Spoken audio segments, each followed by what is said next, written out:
built them and used for transport between islands. Bumboats are also referred to by the Chinese as duagos. These boats proudly originated in Singapore with hulls developed by the local Chinese. Hokkien duagos are the most colorful, with boat heads painted bright red, green, and white, while Teochew duagos were painted a solid red. Now, if you're thinking that the bumboats look like they have eyes painted on them, you're not wrong. According to Chinese legend, these boats were designed by a crafty Chinese emperor who was not in favor of foreigners interfering with his expeditions. So he had eyes painted on his boats to ward off evil and to symbolize good luck. It's also believed that the eyes enable bumboats to see and guide passengers on board safely to their destination.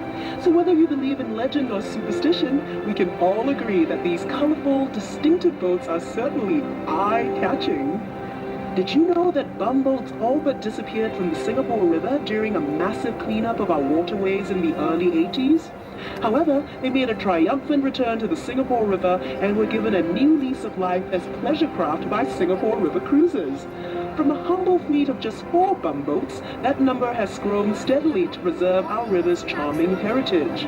In 2006, Singapore River Cruises championed the environmentally friendly cause by creating the world's first electric bumboat. In fact, this very boat we're cruising in is part of our electric bumboat fleet. As we cruise round Marina Bay and begin making our way back down the Singapore River, have a look to your right at a Singapore landmark that really needs no introduction. It's the iconic Marina Bay Sands Integrated Resort, featuring a casino, hotels, and convention center, world-class entertainment and retail shops, all housed within award-winning architecture that resembles a ship atop 3 towers. Notice also the palm-shaped Arts and Sciences Museum and the unique Helix Bridge. This 280-meter engineering marvel has been modeled after the structure of DNA and was inspired by the Asian concept of yin and yang, built to bring wealth, happiness, and prosperity to Marina Bay. This bridge will also link you to another awe-inspiring attraction, the Gardens by the Bay. Spanning 101 hectares, this award-winning super park is home to over 250,000 rare plants from all over the world. Enjoy the lush outdoor gardens, huge climate-controlled dome conservatories, and the towering futuristic super trees, which you can even see from this distance. They're essentially vertical gardens, measuring up to 16 stories high and linked by suspended walkways with stunning views of the entire park. Living up to their name, the super trees also collect rainwater, generate solar power, and are venting ducts for the park's conservatories, which encapsulate the cloud forest and flower dome. Do you notice that the water here is very calm? This is due to the Marina Barrage, which is a dam built across a 350-meter wide marina channel. It keeps out the seawater to create Singapore's first reservoir in the city, a vital source of fresh water and flood control. The Marina Reservoir is Singapore's 15th reservoir. It has the largest and most urbanized catchment area at 10,000 hectares, or 1/6 the size of Singapore. Just imagine, we're now literally floating in drinking water, perhaps the very same stuff flowing out of your taps. Cruising out into the bay, you couldn't have missed the giant wheel in the sky. That is the Singapore Flyer, a skyscraping observation wheel that measures 165 meters tall, that's 42 stories high, and 150 meters in diameter. That's about the length of 87 Singaporean men lying head to toe. The wheel carries 28 city bus-sized capsules, each allowing up to 28 passengers, which means that at any one time, the Singapore Flyer can transport 784 passengers per revolution, which takes about 32 minutes to complete, rotating at a smooth speed of 24 centimeters per second. This engineering wonder provides breathtaking panoramic views of Singapore and the islands beyond. In fact, from on board, you can see up to 45 kilometers away. That's 3 kilometers more than the entire length of our island city.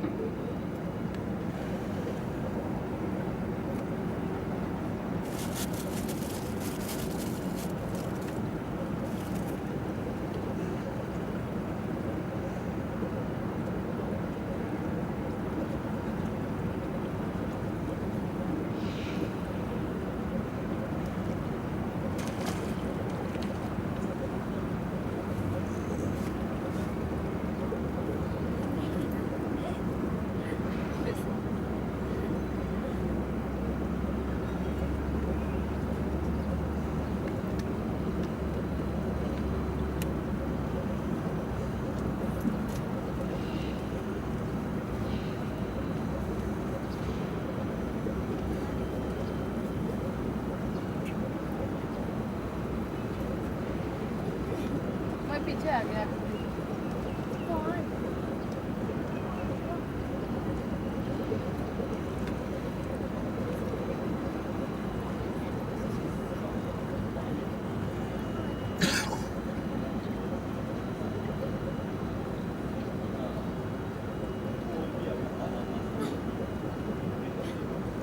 So notice to your right two curious spiky domes unique only to the Esplanade Theatres on the Bay.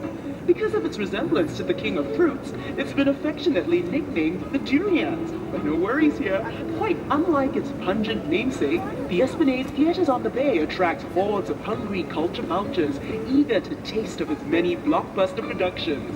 As the region's premier performing arts and entertainment center, it boasts superb facilities, showcases world-famous musicals, and features popular homegrown events like the Mosaic Music Festival. And to really top it all off, the Esplanade's breezy rooftop garden offers up more unrivaled views of the city and Bay Area.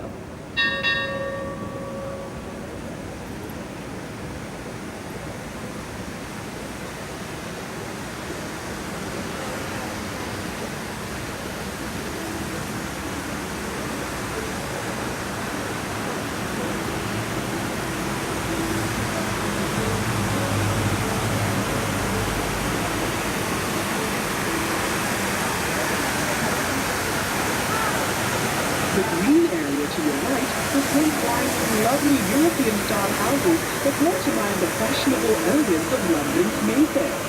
No wonder the Esplanade was a popular place for European settlers to see and to be seen. Back in the old colonial days, they would emerge from their houses to stroll along the Esplanade every afternoon. Here they would enjoy the sea breeze, exchange gossip, and perhaps even indulge in a little innocent flirtation. As a nod to our colonial history, Queen Elizabeth Walk was opened within the Esplanade Park in 1953 to honor the coronation of Her Majesty Queen Elizabeth II. If you have the time, this path will take you on a pleasant, meandering walk through the park to other interesting national monuments.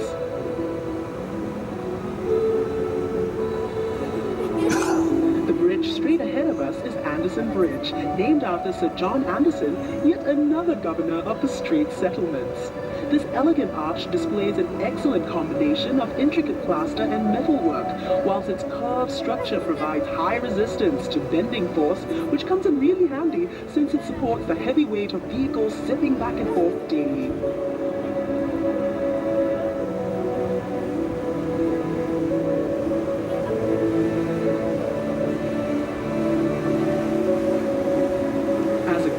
Contrast to the skyscrapers that now mark the Singapore skyline, just look to the right and you'll see sitting grandly before us three beautifully preserved buildings that commemorate Queen Victoria, the Empress of India. The Victoria Theatre and Victoria Memorial Hall, which features the clock tower, are both historical monuments dedicated to the performance arts. Right next to them is the Empress Place building, which was constructed in 1907 entirely by convict labor. Previously known as the government offices, the Empress Place building is now also a national monument and home to the Asian Civilizations Museum.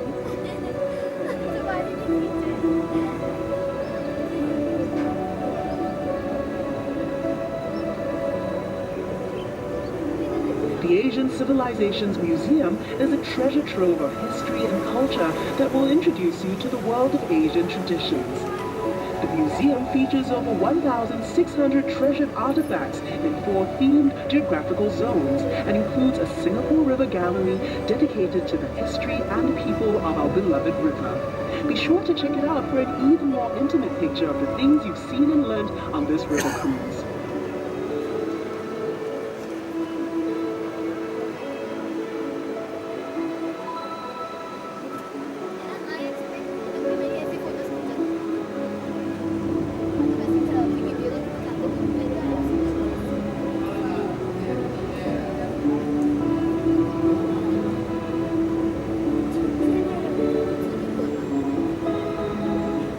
Up ahead and to the right, over on the museum steps, an enchanting series of sculptures tells the story of the Singapore River's development.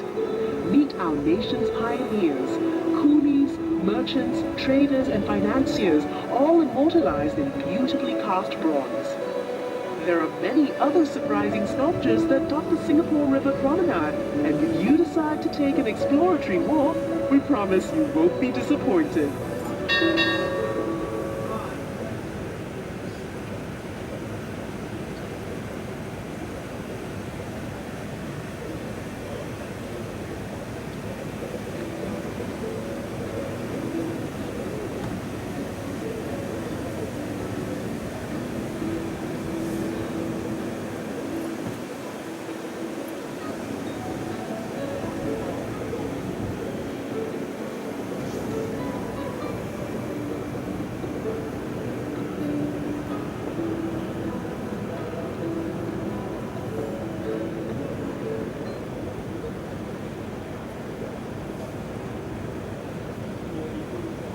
Over on the right bank, you may have noticed a fine fellow cast in blinding white plaster.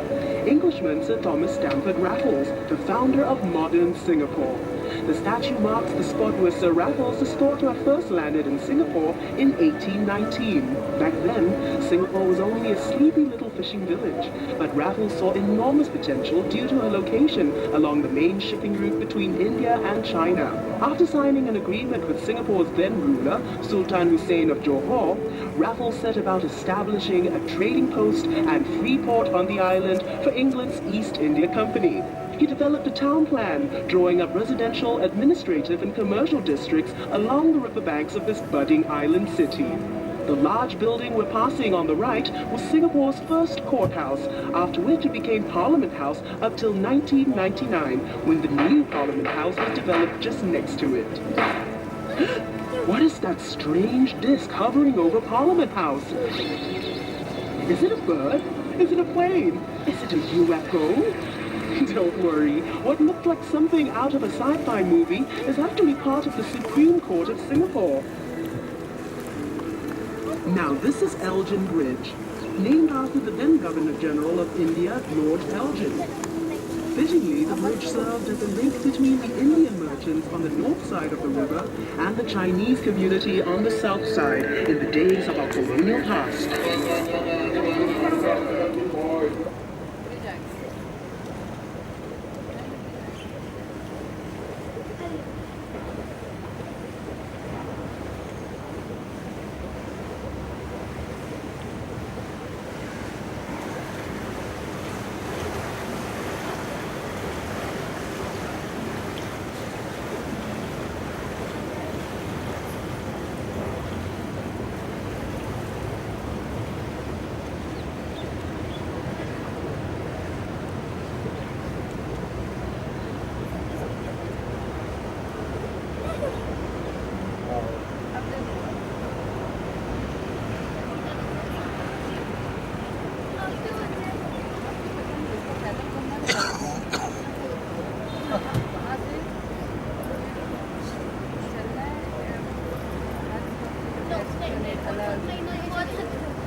We're now approaching Coleman Bridge, named after its Irish architect, George Drumgold Coleman, for his invaluable contributions to Singapore's development. Appointed the first superintendent of public works in Singapore, Coleman brought with him an architectural style known as Palladian, a combination of Greek and Roman style adapted for our tropical climate.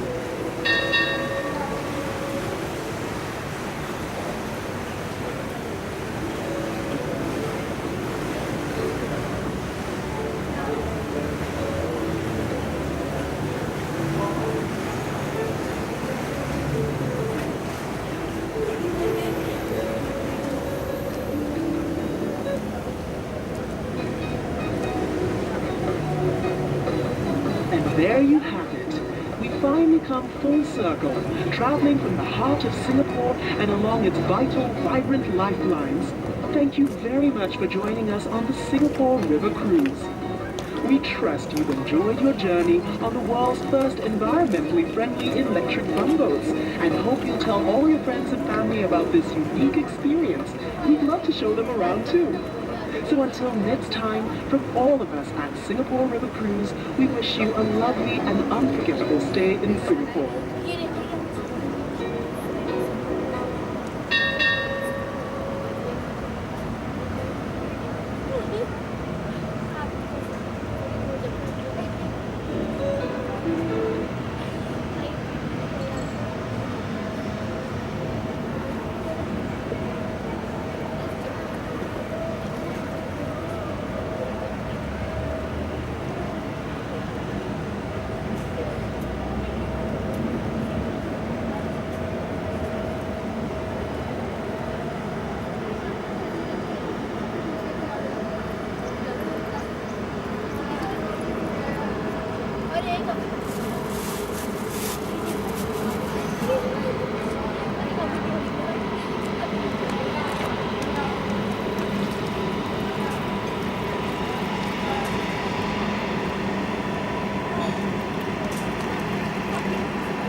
much the end of the river cruise. Off to Hooters now.